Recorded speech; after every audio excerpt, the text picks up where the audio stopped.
তো বন্ধুরা, আপনারা মোবাইলের স্ক্রিনে একদিকে একটি মেয়েকে দেখতে পাচ্ছেন আর অন্যদিকে একটি ছেলেকে দেখতে পাচ্ছেন।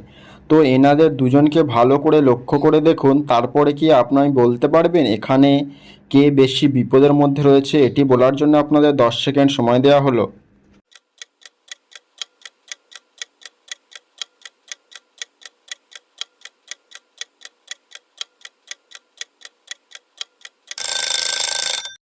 কি বন্ধুরা, আপনারা কি উত্তরটি পেরেছেন? আশা করছি অনেকেই পেরেছেন। তো যারা যারা পেরেছেন আপনাদের উত্তর অবশ্যই কমেন্ট করে জানাবেন। আর ভিডিওটি যদি ভালো লেগে থাকে তাহলে একটি লাইক করবেন আর আমার এই ছোট্ট চ্যানেলটি সাবস্ক্রাইব করে পাশে থাকবেন।